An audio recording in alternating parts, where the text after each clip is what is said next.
আলহামদুলিল্লাহি রাব্বিল মাশরিকাইন ওয়া রাব্বিল মাগরিবাইন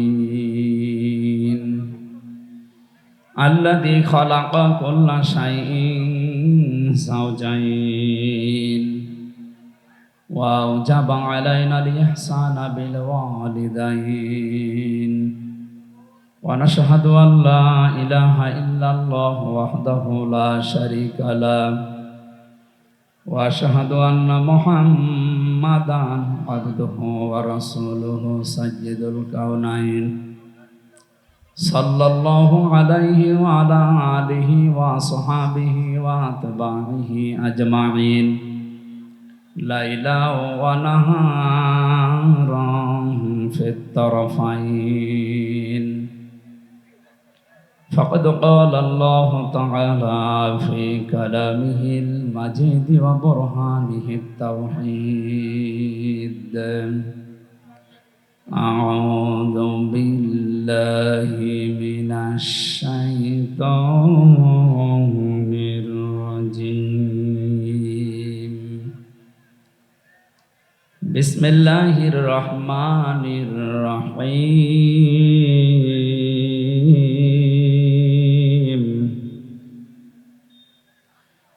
يا أيها الذين آمنوا اتقوا الله وابتغوا إليه الوسيلة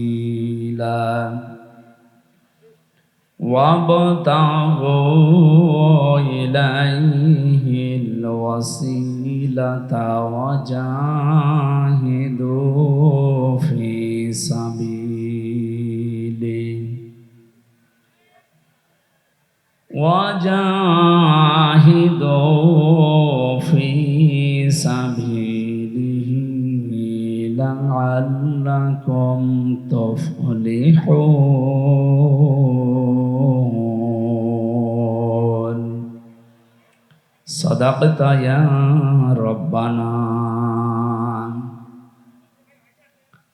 عن أنس رضي الله تعالى عنه قال قال النبي صلى الله عليه وسلم الكيس من دان نفسه وعمل لما بعد الموت والعاجز من اتبع نفسه هواها وتمنى على الله رواه الترمذي وقال تعالى في شان حبيبي وما زادهم إلا إيمانا وتسليما اللهم صل على سيدنا مولانا محمد وعلى آل سيدنا مولانا محمد الحمد لله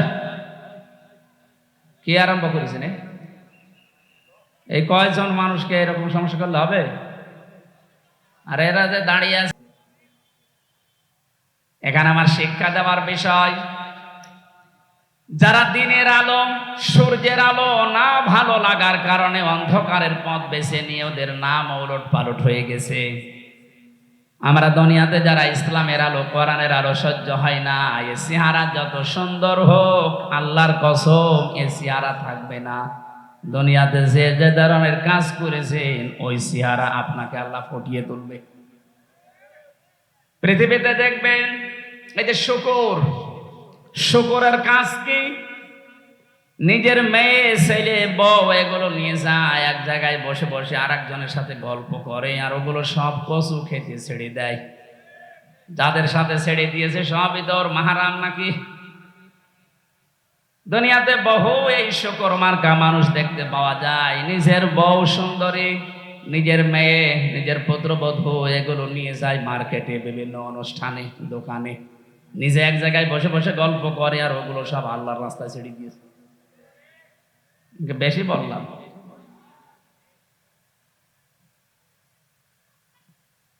অনেকে এমনও দেখা যায় নিজের স্ত্রী যদি একটু সুন্দর হয় ও দিশায় পায় না করবে কি, ও মনে করে মানুষকে দেখাতে পারলেই সওয়াব।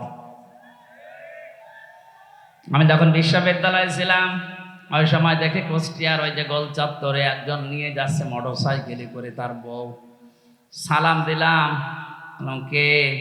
তোমার ভাবি। কি পরিয়েছেন? কি শাড়ি না মশারি? না, একবার তাকানোর পর আর তাকানো যাচ্ছে না, এত পাতলা। আমার কানের কাছে মুখ নিয়ে বলছে, হামজা, আমি তো সারা জীবন দেখলাম, আমি আর কত দেখবো? এলাকার মানুষের হক নেই? হক আদায় করে বেড়াচ্ছে।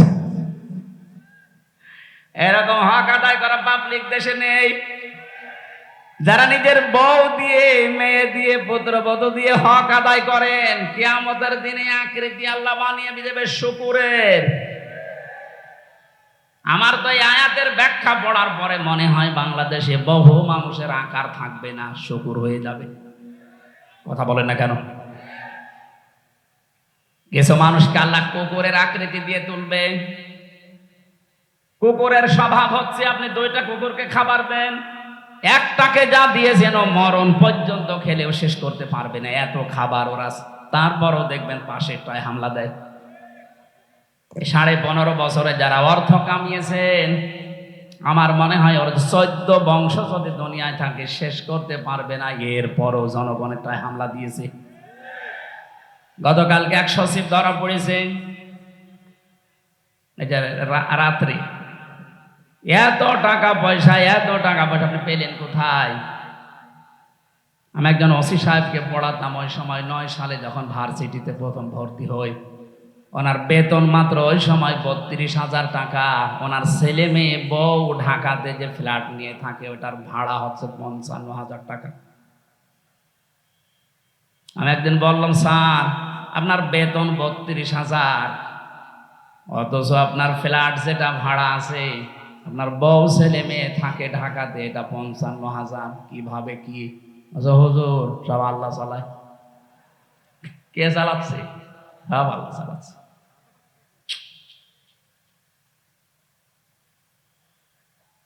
যারা অবৈধ ইনকামে বাম হাত ব্যবহার করছেন, আমি আমার ঈমান থেকে কথা বলছি, আল্লাহর কসম, আপনার এই বাম হাতের ইনকামে যত কোটি কোটি টাকা পয়সা কামাই করবেন, অর্থ সম্পদ বানাবেন, আপনার এই অবৈধ টাকা আপনার বউ, আপনার ছেলে মেয়ে এরা 2 পায়ে দাঁড়িয়ে আছে ভোগ করার জন্য। কিন্তু এগুলোর দ্বারা যে অপরাধ, যে গোনা হবে, একটা গোনা আপনার ছেলে মেয়ে বউ কেউ নেবে না। আল্লাহ এই প্রশ্নপত্রটা আগে আমাদেরকে দিয়ে দিয়েছেন। এরপরেও যদি আমরা ফেল করি, এক ছাত্রের গল্প শুনেছিলাম, এসে বাবার কাছে কাঁদতেছে। বাবা বলে, কি কাঁদো কেন? আব্বা রেজাল্ট দিয়েছে কি, তুমি পাস না ফেল? কথা বলে না। বারবার জিজ্ঞাসা করার পরে যখন কথা বলে না, দিয়েছে 2 থাপ্পড়। বলবি তো তুই পাস না ফেল? এবার মুখ খুলেছে, বলছে, আব্বা ফেল করলে তো কথা ছিলাম 5-এ, নামিয়ে দিয়েছে 3। এখন আমার 5-এ উঠতে 2 বছর লাগবে। আমরা যে পাগলামি গুলো করছি, সূরা আলে ইমরানের 185 নম্বর আয়াতের শেষে আল্লাহ এই তথ্যটা দিয়েছেন, ওয়ামাল হায়াতুদ দুনিয়া ইল্লা মাতাউল গুরুর। পৃথিবীর বান্দা বান্দিরা, দুনিয়ার জীবনটা কিন্তু একটা খেলাধুলা, এটা ধোঁকা। তোর স্ত্রী তোর জন্য ধোঁকা, তোর সন্তানাদি মা বাবা, এমনকি দুনিয়ার যত মানুষ তোকে ভালোবাসি বলে দাবি করে, সবগুলো ধোঁকা। এগুলো সব কাট হয়ে যাবে চোখ বন্ধ হওয়ার পর। ফাইদা নুফিখা ফিস-সূরি ফালা আনসাবা বাইনাহুম ইয়াউমাইদিন ওয়ালা ইয়াতাসাআলুন। সূরা মুমিনুনের ভেতরে আল্লাহ জানিয়েছেন, চোখ যখনই বন্ধ হয়ে যাবে, মানুষের পৃথিবীতে যত রকমের সম্পর্ক আছে, আত্মীয়তার হোক, রক্তের হোক, দলীয় হোক, যত রকমের সম্পর্ক সব আমি আল্লাহ কাট করে দেব। নসবের বহু বচন আনসাব, একটা সম্পর্ক তো থাকবে না। এ প্রশ্নপত্র হাতে পাওয়ার পরেও যদি কোনো জ্ঞানী মানুষ আমরা ফেল করে বসি, তবে আমাদেরকে 5 থেকে 3 না, 5 থেকে 1-এ নামানো দরকার। আমি সহ যারা আছি এরকম পাগল, আজকে থেকে আর পাগলামি যেন না করি। আমার কথা বুঝতেছে? কিয়ামতে যদি কুকুরের সুরত নিয়ে ওঠা লাগে, আমি কি করলাম এ বিশাল সম্পদের পাহাড় তৈরি করে, আমি ভোগও করতে পারলাম না। দুনিয়াতে যদি এই অপমান, এই যে সচিব যিনি ধরা পড়েছে রাতে, ওনার যে এখন কি হবে উনি জানি আর আল্লাহ জানে। আর ইসলামী রাষ্ট্র হলে ওনাকে তো এখন ফাঁসি দেওয়া হইতো। যে কয়জনই ধরা পড়েছে আপনি তাকান, এক একজনের শুনলাম 620টার উপরে বাড়ি আছে তার, সারা পৃথিবী মিলে। ভ্যান চালকের মতো যদি হালাল রোজে উপার্জন করা লাগতো, কিয়ামতের আগে এই পৃথিবীতে কেউ 620টা বাড়ি বানাতে পারত না। অথচ 15.5 বছর অলরেডি অনেকে বানিয়েছে। 350 এমপি এবং নির্বাচন কমিশনের যে 15 জন দায়িত্বে ছিল, একজন পটল তুলেছে, এখনো 14 জন আছে। প্রত্যেকের এখন হিসাব নেওয়া হচ্ছে যে টাকা পেলেন কোথায় বলেন।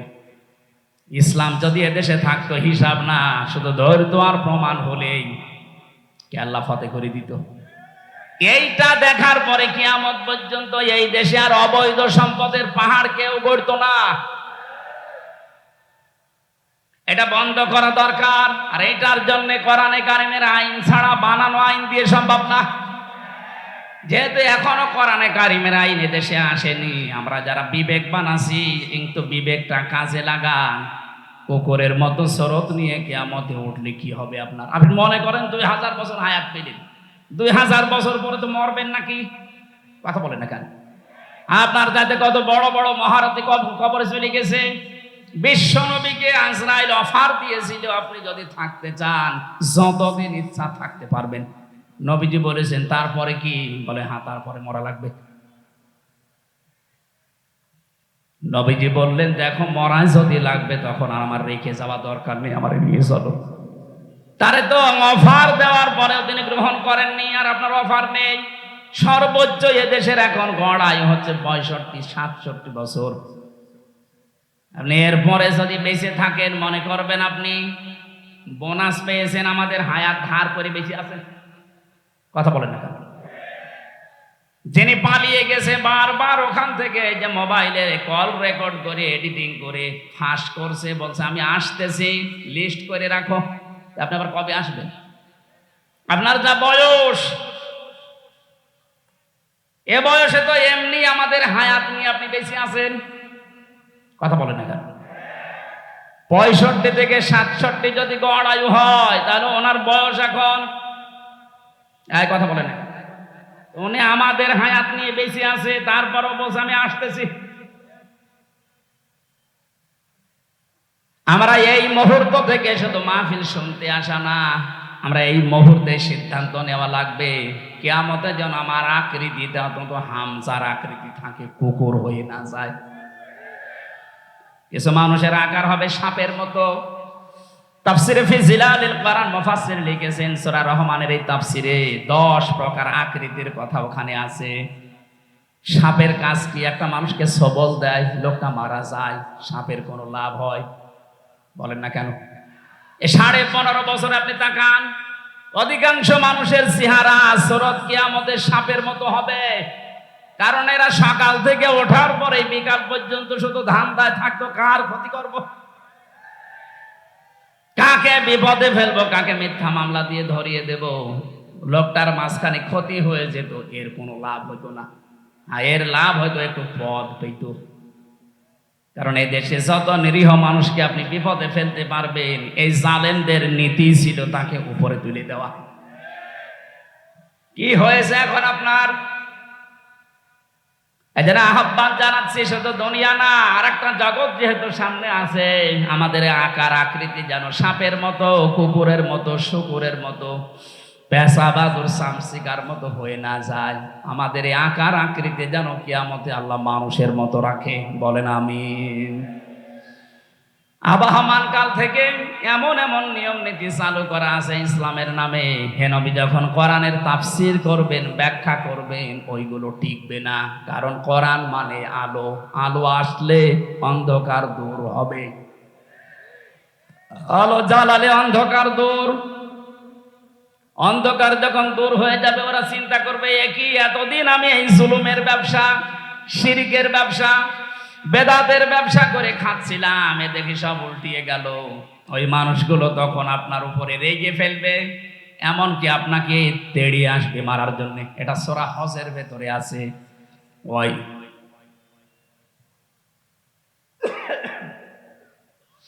وَإِذَا تُتْلَى عَلَيْهِمْ آيَاتُنَا بَيِّنَاتٍ تَعْرِفُ فِي وُجُوهِ الَّذِينَ كَفَرُوا الْمُنكَرَ। আল্লাহ পাক বলেন, যখন আমার আয়াতগুলো তেলাওয়াত করে বিশ্লেষণ করবেন, বাজ্যেনাত মানে দলিল আর প্রমাণ দিয়ে দিয়ে বলবেন, হে নবী দেখবেন কিছু মানুষ আছে ওরা রাগে ফুলবে এবং আপনার দিকে তেড়ে আসবে। এজন্য কোরআনে হারাজনের ব্যাখ্যায় দুইটা পড়েছি, না বুঝে রাগ করা এবং কিছু মানুষের ব্যবসা বাণিজ্য বানানো সেগুলো বন্ধ হয়ে যেতে পারে, তখন তারা মন খারাপ করবে, রাগ করবে। এই ধরনের মানুষ সারা পৃথিবীতে আছে, এ বগুড়ায়ও আছে। কথা বলে না কেন? আমরা কারো দিকে না তাকিয়ে কে খুশি হবে বেজার হবে না, আমার আল্লাহর দিকে তাকিয়ে আমরা আরম্ভ করছি। সূরা মায়দা 35 নাম্বার একটা মাত্র আয়াত পড়েছি। জবান খুলে কোরআনের সোনালী আয়াত পড়েন, আউযু বিল্লাহি মিনাশ শাইতানির রাজিম, বিসমিল্লাহির রহমানির রহিম,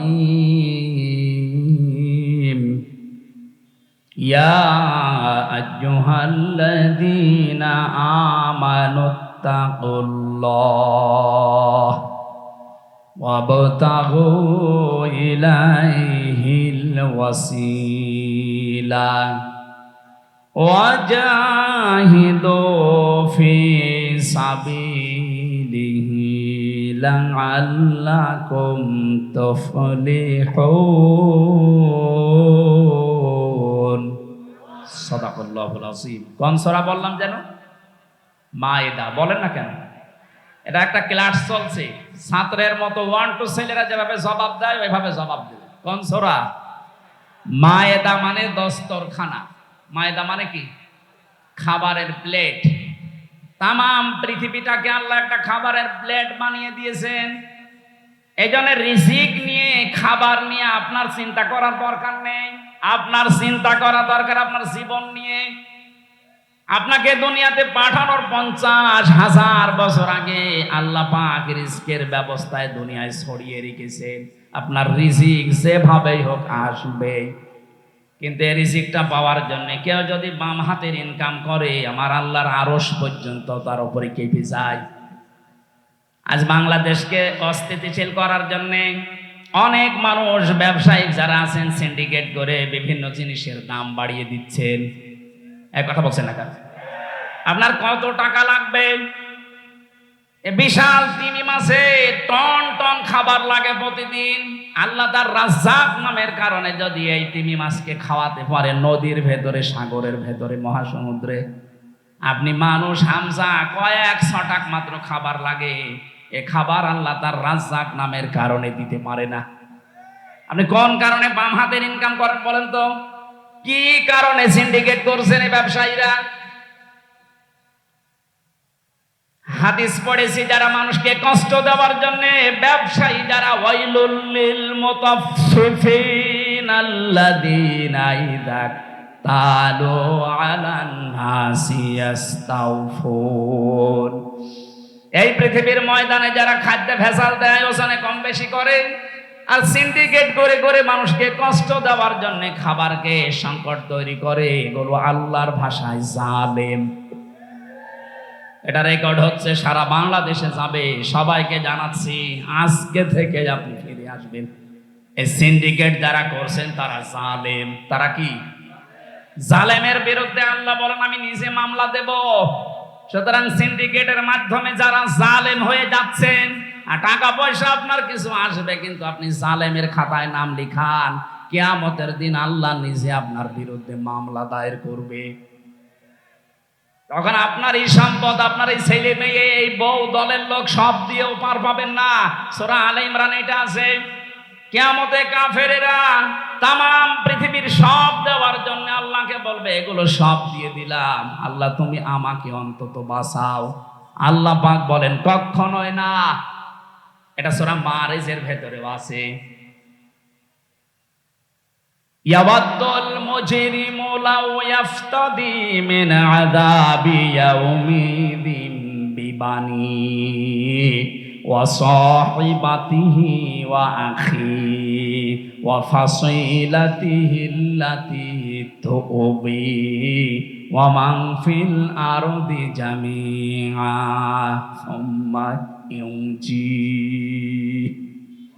আল্লাহ পাক বলেন প্রথমে যখন বিচার করব এই মানুষগুলোর যারা জালেমের তালিকায় নাম আছে এদেরকে ডাক দেওয়া হবে। সিন্ডিকেট করলে তার নাম আল্লাহর তালিকায় কি বলেন তো?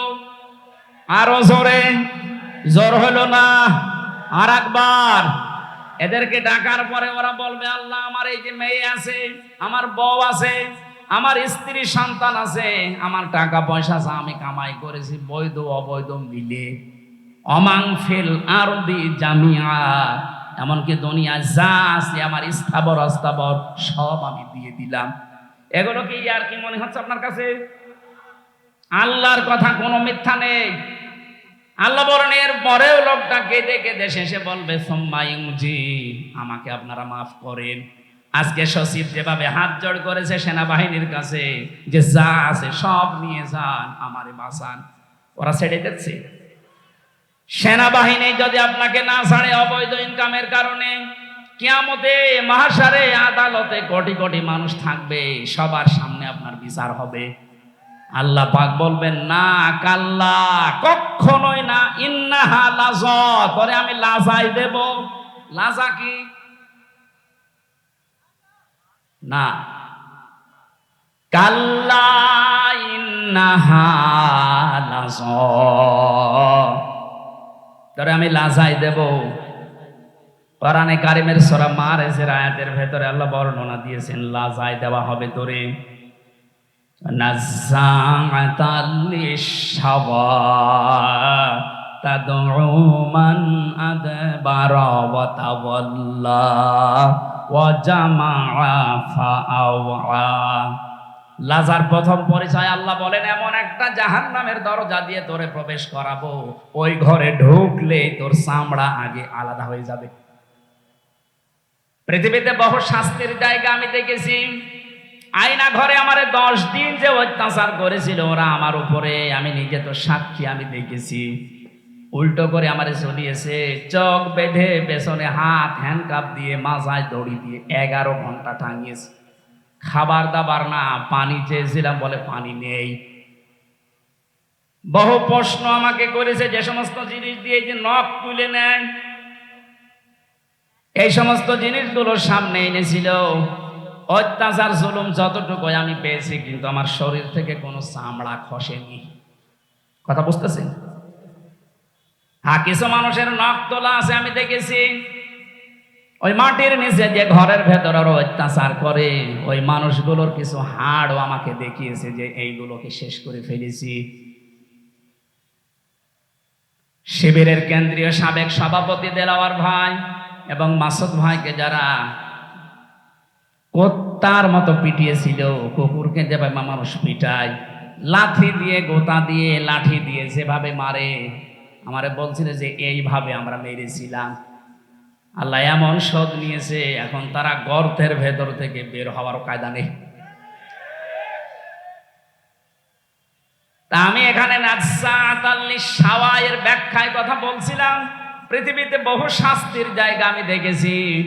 পৃথিবীর বড় বড় হাজতখানার নাম শুনেছি, কারাগারের।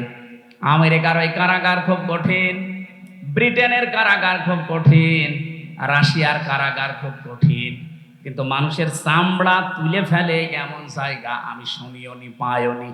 আল্লাহ বলেন এমন একটা ঘর বানিয়েছি, ওখানে ঢুকলে আগে চামড়া খসে যাবে। এই লাজা কাদেরকে ডাকবে জানো? 2টা গুণ যাদের ভেতরে আছে, তাদউ মান আদবারা ওয়া তাওয়াল্লা, ওদেরকে লাজায় ডাক দেবে, আসো ভাতিজা আসো। বলে না এটা? আসো ভাতিজা, আমার দিকে আসো। কাদের? যারা সত্যকে সত্য জানার পরে মুখ ফিরিয়ে থাকতো। এ বাংলাদেশে এই রোগ বেশি। চোখে আঙ্গুল দিয়ে দেখিয়ে দেওয়া হয়, এরপরও ঘাড় ঘুরিয়ে চলে যায়। আপনার কি করা লাগবে? ফেরেশতা এসে আপনাকে পিটাবে, তাহলে তো সব হয়েই গেল। নবীজিকে আল্লাহ জানিয়েছেন, হে নবী, আপনি দাওয়াতি কাজগুলো করেন। ওরা যে মানতে চায় না, ওরা কি চায়? ওরা কি চায় যে মেঘ থেকে কেউ এসে আপনার নবুয়তের সাক্ষী দিক। এরকম যদি কেউ দেয়, তাহলে আমার আর দুনিয়ায় পাঠানোর দরকার কি? এটা তো পরীক্ষার জায়গা। আমাকে না দেখে ওরা ফিরে আসে কিনা, আমি এটা দেখতে চাই। সুতরাং সত্যকে সত্য জানার পরেও যারা মুখ ফিরিয়ে চলে যান, ঘাড় ঘুরিয়ে চলে যান, আপনার স্থান হবে ওই লাচায়। গেলে আপনার চামড়া আগে খসে যাবে। দুই নম্বরে যারা মাল সম্পদ জমা করে আর বারবার হিসাব করে কত হচ্ছে। 15.5 বছরে বহু মানুষ এই করেছিল, শুধু জমা করতো আর হিসাব করতো কিরকম হয়েছে। একটাও এখন ভোগ করার কোনো কায়দা আছে? এখন যে দাবি করবে এইটা আমারও, দাবি করলেও মার খাবে। আমার ভাইরা, আমি যে কথাটা তুলেছিলাম, সূরা মায়েদা আল্লাহ রাব্বুল আলামিন জানাতে চেয়েছেন, বান্দা মাত্র কয়েক 6টা খাবার লাগে তোমার জন্য। এতটুকু খাবারের জন্য তুমি ডান বাম হাত কিছু মানো না, সব হালাল করে নাও বাবা শাহজালাল, সব হালাল। অথচ তামাম দুনিয়াটা আমি দস্তরখানা খাবারের প্লেট বানিয়েছি। আজ যারা সিন্ডিকেট করে করে মালের দাম বাড়িয়ে দিচ্ছেন, কিয়ামতে আপনাকে আল্লাহ নিজে লাজায় ঢুকিয়ে দেবে। বলেন নাউজুবিল্লাহ। এটা শুধু যদি বগুড়ার জন্য হতো, এই আয়াতগুলো আমি পড়তাম না। সারা বাংলাদেশ সহ বিশ্বের সব জায়গায় এটা বিভিন্ন ভাষায় যাবে। সবাইকে উদ্দেশ্য করে বলছি, আমরা যেন পাগলামি না করি। কার জন্য করছেন? যার জন্য করছেন ওইটাই আপনার দুশমন হয়ে দাঁড়াবে। আল্লাহ পাক এই সূরাতে যতগুলো আয়াত দিয়েছেন, মাত্র একটা আয়াত আমি পড়লাম। 120টার উপরে আয়াত আছে। একটা মাত্র আয়াতে দেখেন কত কত কথা আল্লাহ লুকিয়ে রেখেছেন। এই জন্য তাফসির করতে গেলে যদি এক শব্দ নিয়ে কেউ চিন্তা ভাবনা করে, তার জীবন শেষ হয়ে যাবে। কোরআনের এই শব্দের কথা শেষ হবে না। আল্লাহ এখানে প্রথমে ডাক দিয়েছেন ইমানদারকে, কোনো বেঈমানকে ডাকেননি। আমরা যেহেতু ইমানদার, আল্লাহ আমাদেরকে ডাক দিয়ে বলেন ইত্তাকুল্লাহ, আমাকে ভয় করো। ভয় করা মানে কি? এই যে দুবাই থাকে, এই ভাইয়ের মতো বিশাল জুব্বা গায়ে দিয়ে, পাগড়ি একটা মাথায় দিয়ে, হাতে তসবিহ নিয়ে শুধুমাত্র সুবহানাল্লাহ সুবহানাল্লাহ, এইটা না। ভয়ের ব্যাখ্যা পেয়েছি আমি 9টা। দুনিয়াতে সত্যি যদি কেউ আল্লাহকে ভয় করতে পারে, ভয় মানে খৌফ মানেও ভয়, তাকওয়া মানেও ভয়, ইনজার মানেও ভয়। কিন্তু ওই সমস্ত শব্দ না দিয়ে আল্লাহ তাকওয়া দিলেন কেন? খৌফ মানে সাপ দেখে ভয় করা, ইনজার মানে পুলিশ দেখে ভয় করা। কিন্তু তাকওয়া মানে আল্লাহর এমন ভয়, আল্লাহকে না দেখে ভয় করা শুধু না, তার নিষিদ্ধ কাজগুলো ঘৃণা করে ছেড়ে দেওয়া। তাহলে আজকে থেকে আমরা এই ভয় অর্জন করব। আল্লাহর যত নিষিদ্ধ কাজ আছে শুধু ছেড়ে দেব না, ওটা ঘৃণা করে ছেড়ে দিয়ে চলে আসবো। কথা বলে না কেন? তাহলে এই মাহফিল সাকসেস হবে। আমার জীবনে আমি কিছু পেতে পারি। এখন থেকে যদি আমল শুরু না হয়, সকাল থেকে আপনার মনে থাকবে না। আজকে থেকে, এখন থেকে আরম্ভ করা লাগবে। যাদের কাছে আল্লাহর নিষিদ্ধ সেই জিনিস আছে, এই মুহূর্তে এটা বাদ দেওয়া লাগবে। শুধু না, ঘৃণা করে। কি করে? বলেন বলেন। এই যে মোবাইল, এই মোবাইলে অনেক মানুষের এমন কিছু আছে যেটা নিজে নিজে দেখলে আনন্দ পায়, ভালো লাগে, মজা লাগে, আর অন্য কেউ দেখলে লজ্জা পায়। এই কথা বলছেন না কেন? এইটাই নিষিদ্ধ। সেটা যদি আপনার বান্ধবীর নাম্বার থাকে, ওইটাও নিষিদ্ধ। যারা পরকীয়া প্রেমের নাম্বার রেখেছেন, ওইটাও নিষিদ্ধ। নিষিদ্ধ যে জিনিস, এটার সংজ্ঞা হচ্ছে যা নিজে দেখলে ভালো লাগে, অন্য দেখলে লজ্জা পায়। এই কথা বলছে না কেন? এরকম যাদের আছে, এই মুহূর্তে এটা ডিলিট করা লাগবে, তাও ঘৃণা করে। কারা কারা ডিলিট করবেন হাত তোলেন তো। কি আছে দেখি, মোবাইল দেখি, মোবাইল দেন। মোবাইল নেই মানে ক্যামেরা না, এই যারা হাত তুললেন সত্যি আপনার মোবাইলে কি আছে এমন বলেন তো, যেটা নিজে দেখলে আনন্দ পান, অন্য দেখলে আপনার আপনার লজ্জা লাগে? বলেন। যা আছে এখন বসে বসে চুরি করে ডিলিট করে দিন। যাদের বিভিন্ন বান্ধবীর নাম্বার আছে, পরকীয়া প্রেম করেন, এই নাম্বারও এখন ডিলিট করে দেন, ব্লক করে দেন, জীবনে যেন আর কল দিতে না পারে। দেখেন মুরব্বী মানুষ হাত তোলে, নাউজুবিল্লাহ। যুবক মানুষ দিয়ে একটা লাইন মাইন করলে মানুষ যায়, মুরব্বী মানুষ কি লাইন করে না। আমি একটা উদাহরণ দিলাম মাত্র। তাকওয়া মানেও ভয়, খৌফ মানেও ভয়। খৌফ আল্লাহ দেয়নি, দিয়েছেন তাকওয়া। তার মানে আল্লাহর নিষিদ্ধ কাজ আজকে থেকে যেটা যেখানে বাঁধবে ওটা শুধু ছেড়ে দেবেন না, ঘৃণা করে ছেড়ে দেবেন। এই তাকওয়া যদি কেউ অবলম্বন করে, কোরআনে কারীম জানিয়েছে দুনিয়া আখিরাত মিলে আল্লাহ তাকে 27টা উপকার করবে। সুবহানাল্লাহ বলতে পারেন না? দুনিয়ার 1 নাম্বার উপকারও যদি বিপদে পড়ে দুনিয়ায়, এই তাকওয়ার কারণে নিষিদ্ধ জিনিস যেহেতু আল্লাহর কাছে স্যালেন্ডার করে ছেড়ে দিয়েছে ঘৃণা করে, দুনিয়ার বিপদে পড়লে আল্লাহ পাক নিজে তাকে সাহায্য করবেন। মানে এমন জায়গায় তাকে পৌঁছাবেন তার কল্পনাও ছিল না যে ওই জায়গায় যাওয়া যায়। এই আয়াতের তাফসিরে একটা ঘটনা আমি পড়েছি, তাবারির ভেতরে আছে। শেষ করে দেব নাকি?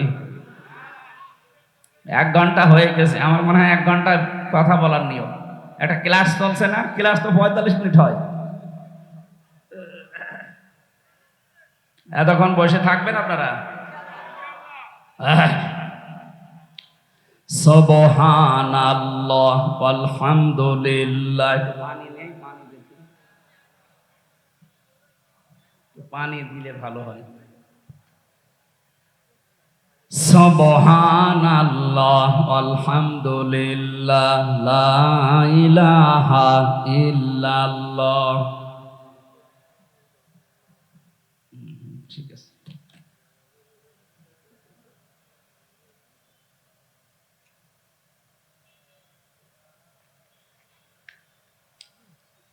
জিনিসপত্র তো ভালোই লাগিয়েছেন না? ঠিক আছে, রুচি আছে।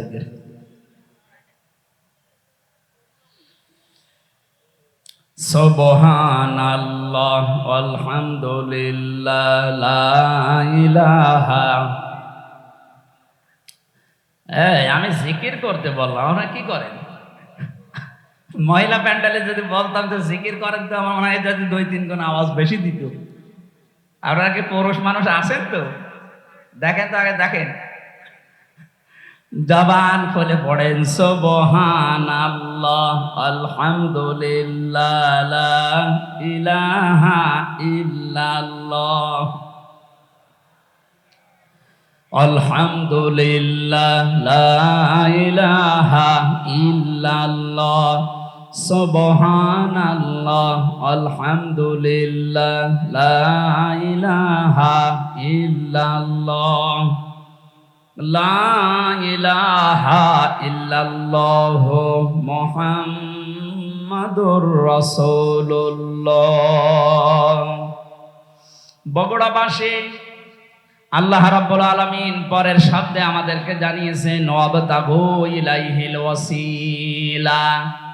আমি আল্লাহ পর্যন্ত পৌঁছাতে। আরে ভাই, এর ভেতরে নিয়ে আসার সময় কি আসছে? ঠিক আছে, দেন কি আসছে, শেষ হলে নিয়ে আসেন।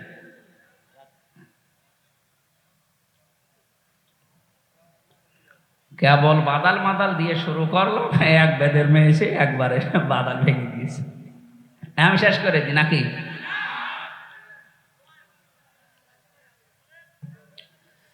বগুড়াবাসী ওয়াবতাগু ইলাইহিল ওয়াসিলা, এই শব্দের ব্যাখ্যায় আমরা বিশেষ করে বাংলাদেশ, ভারত, পাকিস্তান, এই 3টা দেশে একটু ঝামেলা আছে। আমরা অনেকেই শুনি, অনেকেই মনে করি ওয়াসিলা মানে কোনো পীর সাহেবকে ধরার মাধ্যমে আল্লাহ পর্যন্ত পৌঁছাতে হবে। না, কোরআনে কারিমের তাফসিরের ভেতরে ওয়াসিলা শব্দের আমি 2টা অর্থ পেয়েছি। 1 নম্বরে ওয়াসিলা মানে নেক কাজ, 2 নম্বরে ওয়াসিলা মানে নবীর সম্মান। আপনি আল্লাহর কাছে পর্যন্ত যদি পৌঁছাতে চান, জীবনের নেক কাজ দিয়ে যাওয়া লাগবে, অথবা নবীর সম্মান, মুহাম্মদুর রাসূলুল্লাহর সম্মানকে দুনিয়ায় দেখিয়ে তারপরে যাওয়া লাগবে। তার সম্মান আজ ভুলণ্ঠিত হচ্ছে, তার আদর্শ আজ আমাদের কাছে নেই। এই আদর্শ গ্রহণ করে তাকে সম্মান দেওয়ার মাধ্যমে আপনি আল্লাহর কাছে একটা পজিশন তৈরি করতে পারবেন। তাছাড়া আমার অমুক বাবা ছাড়া আল্লাহর কাছে যাওয়া যাবে না, এটা বানানো কথা, ওদের দরবারের কথা ওইটা। ওয়াবতাগু ইলাইহিল ওয়াসিলা, আমি আল্লাহর কাছে তোমার পজিশন আছে কিনা, কোনো চেয়ার আছে কিনা, তোমার মান মর্যাদা আছে কিনা একটু খেয়াল করো। আজকে বগুড়া জেলার তারা দায়িত্বে আছে, ওনারা বিএনপিতে আছে, তারেক জিয়া সাহেবের কাছে ওনাদের একটা পজিশন আছে, এই জন্য চেয়ারটা ওনাদের দিয়েছে। আল্লাহ রাব্বুল আলামিনের কাছে যদি আপনার কোনো পজিশন তৈরি করতে হয়, অবশ্যই জীবনে আপনার নেক কাজ মাস্ট বি লাগবেই, এবং নবীর সম্মান রক্ষা করার জন্য তার আদর্শ গ্রহণ করা লাগবে। এই দুইটার মাধ্যমে আল্লাহর কাছে আপনার একটা দাম তৈরি হবে, একটা চেয়ার তৈরি হবে, যেখানে কথা বললে আল্লাহ রাখবেন। আল্লাহ এরপরে বলেন, এই পজিশন তৈরি করার জন্য যত রকমের রাস্তা আমি তৈরি করে রেখেছি, তার উত্তম রাস্তা হচ্ছে ওয়াজাহিদু ফি সাবিলি, আমি আল্লাহর রাস্তায় এই দুনিয়াতে জিহাদ করা। এই শব্দটা শুনলে অনেকের রাগ হয়, অথচ জিহাদ আর এই যে জঙ্গি জঙ্গি করে যারা চালাচ্ছেন, এই জিনিস এক না। অন্যায় যেখানে, প্রতিবাদ সেখানে, এর নাম জিহাদ। এইটা যে আগস্টের 5 তারিখ পর্যন্ত হয়েছিল, এই জন্য দেশটা স্বাধীন হয়েছে। এটা যদি জারি থাকে তাহলে অন্যায় করে এদেশে কেউ টিকে থাকতে পারবে না, সে যেই হোক। এই জন্য আল্লাহর কাছে যেতে হলে এই জিহাদ অব্যাহত রাখা লাগবে। যে যেখানে আছেন ওই জায়গা থেকে আপনার প্রতিবাদ হবে, সে যেতে যতটুকুই হোক। লাআল্লাকুম তুফলিহুন, আশা করা যায় আমাদের আল্লাহ যেখানে পৌঁছানোর কথা ওই জায়গায় পৌঁছিয়ে দেবেন। সফলতার যে স্বর্ণ শিখর, আমাদের জন্য আল্লাহর বানানো একটা বাড়ি আছে জান্নাত, ওই জায়গা আমাদের বাবার বাড়ি। কার বাড়ি? হযরত আদম আলাইহিস সালাম আমাদের বাবা না? ওনার বাড়ি ওইটা। ওনাকে ওখান থেকে আল্লাহ নামিয়ে দিয়েছেন। পৃথিবীতে পাঠানোর পরে উনি জানিয়েছেন, ফামান তাবিয়া হুদায়া, আমার পক্ষ থেকে তোমাদের কাছে হেদায়েত যাবে। সর্বশেষ হেদায়েতের নাম এই কোরআন। ফামান তাবিয়া হুদায়া ফালা খাউফুন আলাইহিম ওয়ালা হুম ইয়াহজানুন। যদি এটা অনুসরণ করে আবার থাকতে পারো দুনিয়ায়, যেখান থেকে নামিয়ে দিলাম এই বাবার বাড়ি বানানো জান্নাত, আবার ওখানে তোমাদেরকে ফিরিয়ে নেব। আমরা ওই জায়গায় যেতে চাই না, চাই না? আল কাজ্জিসু মান দানা নাফসাহু ওয়া আমিলা লিমা বাদাল মাউতি ওয়াল আজিজু মান আতবা'a নাফসাহু হাওয়াহা ওয়া তামান্না আলাল্লাহ। হযরতে আনাস থেকে বর্ণিত, বিশ্বনবী জানিয়েছেন, ওই লোকটা আল্লাহর দৃষ্টিতে বুদ্ধিমান, যে লোকটা আখিরাতের জন্য পুঁজি তৈরি করে আর আল্লাহর উপরে ভরসা করে। ওই লোকটা বড় নির্বোধ, পাগল, যে আখিরাতের কোনো কাজ কারবার তার নেই, আন্দাজে ভরসা করে আছে, কালেমা যখন পড়েছি জান্নাতে একদিন যাবই। এই লোকটা পাগল এবং নির্বোধ। এজন্য আমরা এরকম পাগলামি যেন না করি। আসল হার জিতের খোলা হবে আমার চোখ বন্ধ হওয়ার পরে। ফামান যুহজিহা আনিন নার ওয়া উদখিলাল জান্নাতা ফাকাদ ফাজ। সূরা আলে ইমরান 185 নম্বর আয়াতের মাঝের অংশে আছে। আল্লাহ বলেন, মানুষের ভেতরে জীবন সফল হয়েছে তার, যে আস্তে আস্তে করে জাহান্নামের কাজগুলো ছেড়ে দেয় আর জান্নাতের কাজের দিকে পা বাড়ায়। এই লোকটার জীবন সফল, আমি আল্লাহ তাকে মাফ করে জান্নাত এই ঘোষণা দিয়েছি। আল্লাহ রাব্বুল আলামিন আমাদেরকে জাহান্নামের যত কাজ আছে আস্তে আস্তে ছেড়ে দিয়ে জান্নাতের কাজগুলোর দিকে ধাবিত হওয়ার তৌফিক দিন। আমিন। বারাকাল্লাহু লানা ওয়া লাকুম ফিল কোরআনিল আযীম। আল্লাহুম্মা আমিন। লা ইলাহা ইল্লা আনতা সুবহানাক ইন্নী কুনতু মিনাজ জালিমিন। রাব্বানা যালামনা আনফুসানা ওয়া ইল্লাম তাগফির লানা ওয়া তারহামনা লানাকুনান্না মিনাল খাসিরিন। রব্বুল আলামিন, বগুড়া গাবতলীর এই ময়দানে তোমার যে বান্দা বান্দিগুলো কোরআনে কারিমের আয়োজন সাজিয়েছে, দূর দূরান্ত থেকে আমরা যারা এসেছি, জীবনের অপরাধগুলো তুমি পাল্টিয়ে নেকি বানিয়ে দাও। হযরতে আদম আলাইহিস সালামকে তুমি যেমন মাফ করে দিয়েছো, আমাদেরকেও আদমের সন্তান হিসাবে ক্ষমা করে দাও। মা বাপ যারা আমরা হারিয়ে ফেলেছি, আমাদের মা বাপকে মাফ করে দাও। আল্লাহ তাআলা কোরআনের এই আয়াতে বর্ণিত যে বিধানগুলো আমরা জেনেছি, তাকওয়া, ওয়াসিলা এবং জিহাদ, এর মর্ম বাণীগুলো উপলব্ধি করার মাধ্যমে প্র্যাকটিক্যাল লাইফে সেট করার দাও। মা বোনেরা যারা এসেছে এদেরকে আয়েশার মতো, খাদিজার মতো বানিয়ে দাও। এলাকায় মাটির নিচে কত মানুষ ঘুমিয়ে আছে, আল্লাহ মানুষগুলোকে তুমি কবরে জান্নাত দিয়ে দাও। আল্লাহ তাআলা বগুড়া জেলার গাবতলীর এই জায়গাতে তোমার বান্দা শহীদ প্রেসিডেন্ট জিয়াউর রহমানের বাড়ি, কবরে আছে লোকটা, তার জীবনের ভালো কাজগুলো মঞ্জুর করো, অন্যায় কাজগুলো ক্ষমা করে দাও। তার ছোট ছেলেটাও তুমি ডাক দিয়ে নিয়েছো, আল্লাহ ভাই আরাফাত ভাইকেও তুমি মাফ করে দাও। যত মানুষ আমরা তোমার গোলামি করছি, তোটা ফাটা আমাদের মেহনত গুলোকে তুমি মঞ্জুর করো। জীবনের ভুল ত্রুটিগুলো আল্লাহ তুমি মেহেরবানি করে কোরআনের ইজ্জতে ক্ষমা করে দাও। এ দেশটা তুমি কোরআনের বিধান চালু করে দাও, চর্ম চোখে যেন দেখতে পারি তোমার আইন দিয়ে বাংলাদেশ চলছে। বারাকাল্লাহু লানা ওয়া লাকুম ফিল কোরআনিল আযীম। এ মাহফিলের সভাপতি, সহসভাপতি, প্রধান অতিথি, বিশেষ অতিথি যারা এসেছে, হযরত ওমরের মতো তাদেরকে বানিয়ে দাও। আলহামদুলিল্লাহি রাব্বিল আলামিন। মরণ আসলেই যেন বলতে পারি লা ইলাহা ইল্লাল্লাহু মুহাম্মাদুর রাসূলুল্লাহ।